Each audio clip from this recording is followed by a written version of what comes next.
Hello friends, welcome to Sahasra Manjari channel. இன்றைக்கி என்ன பார்க்க போகிறோம்னா புளியாந்துளர் பருப்பு கடையல் தான் பண்ண போகிறோம். வாங்க, இந்த குழம்பு ரொம்ப டேஸ்ட்டாக இருக்கும். இது எப்படி பண்ணுறதுன்னு வீடியோக்குள்ளே போய் பார்த்து தெரிஞ்சுக்கலாம். முதல்ல ஒரு பாத்திரத்தில் தேவையான அளவு துவரம் பருப்பு எடுத்துக்கலாங்க. அதை 2 டைமு தண்ணி ஊற்றி அலசிக்கலாம். தண்ணி இருத்துட்டு நல்ல தண்ணி ஊற்றி அடுப்பு மேலே வச்சுக்கலாங்க. பருப்பு பொங்கி வரட்டும். பொங்கி வந்ததும் காரத்துக்காக 4 பச்சை மிளகாய், 5 காஞ்ச மிளகாய் போட்டுக்கலாங்க.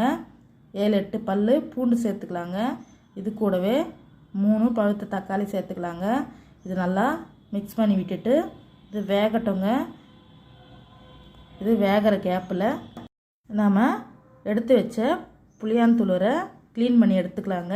இது வேறு ஒன்றும் இல்லைங்க, புளியா மரத்தில் இப்போ சம்மரில் இலெல்லாம் உதிரிட்டு துளுத்து வருங்க. அந்த துளுரை தான் பருப்பு போட்டு கடையும். இது ரொம்ப சூப்பராக இருக்குங்க. சாதத்துக்கு களிக்கெல்லாம் ரொம்ப டேஸ்ட்டாக இருக்குங்க. இதில் காஞ்ச தலை குச்செல்லாம் இருக்குங்க. அதெல்லாம் க்ளீன் பண்ணிவிட்டு தண்ணியில் வாஷ் பண்ணி தண்ணியெல்லாம் இருத்துட்டு எடுத்து வச்சுக்கலாங்க. இப்போ பருப்பு சூப்பராக வெந்து வந்துடுச்சுங்க. பருப்பு தக்காளி எல்லாம் நல்லா வெந்ததும் இந்த புளியாந்துளூரை க்ளீன் பண்ணி கழுவி எடுத்து வச்சதை இந்த பருப்பில் சேர்த்துக்கலாங்க. சேர்த்துட்டு கரெக்டாக 3 நிமிஷங்க. 3 நிமிஷத்தில் நல்லா வெந்துடுங்க. துளுருன்றதுனால சீக்கிரமாக வெந்துடுங்க. இந்த அளவுக்கு நல்லா வெந்ததும் இதை அடுப்பு ஆஃப் பண்ணிவிட்டு பருப்பு கடையிற சட்டியில் ஊற்றிக்கலாங்க. ஊற்றிட்டு தண்ணியெல்லாம் குண்டால் ஃபில்டர் பண்ணி எடுத்துகிட்டு உப்பு போட்டு கடைஞ்சி எடுத்துக்கலாங்க. நல்லா நைஸாக இந்த அளவுக்கு கடைஞ்சி எடுத்துகிட்டு இது பக்கமாக இருக்கட்டுங்க. தாளிச்சிக்கலாம். அடுப்பு மேலே ஒரு குண்டா வச்சுக்கலாங்க. குண்டால் 3 ஸ்பூன் எண்ணெய் விட்டுக்கலாம். எண்ணெய் காஞ்சதும் 1 ஸ்பூன் கடுகு சேர்த்துக்கலாங்க.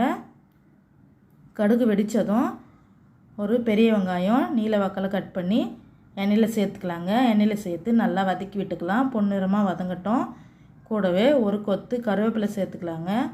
சேர்த்துட்டு வதக்கி விட்டுக்கலாம். இந்த அளவுக்கு நல்லா வதங்கணும். இப்போ கடைஞ்சி வச்ச கலவையை இதில் சேர்த்துக்கலாங்க. சேர்த்துட்டு நம்ம இருத்து வச்ச தண்ணியும் இதில் சேர்த்துக்கலாங்க. நான் சாப்பாட்டுக்குன்றதுனால கொஞ்சம் தண்ணி மாதிரி வைக்கிறேன். களிக்குன்னா கொஞ்சம் திக்காக இருக்கட்டுங்க. களிக்கு வெள்ளை சாதத்துக்கு அவ்வளோ டேஸ்ட்டாக இருக்குங்க. உப்பு டேஸ்ட் பண்ணி பார்த்துட்டு உப்பு பத்தலைனா உப்பு கொஞ்சம் போட்டுக்கலாங்க. இதை தாளித்து விட்டுட்டு ஒரு 2 நிமிஷம் கொதிக்கட்டுங்க. 2 நிமிஷம் கொதி வந்ததும் கொதித்ததும் இறக்கிடலாங்க. புளியாந்துளூர் குழம்பு அவ்வளோ டேஸ்ட்டாக இருக்குங்க. இந்த சம்மரில் கிராமத்துலலாம் எல்லார் வீட்லேயும் செய்வாங்க. இந்த குழம்பு உங்களுக்கு பிடிச்சிருந்தா, இந்த வீடியோ பிடிச்சிருந்தா உங்கள் வீட்டில் ஒரு தடவை ட்ரை பண்ணி பாருங்கள். சூப்பராக இருக்குங்க. புளியாந்துளூர் குழம்பு என்னோடய ஸ்டைலில் ரெடிங்க. நீங்களும் ட்ரை பண்ணி பாருங்கள்.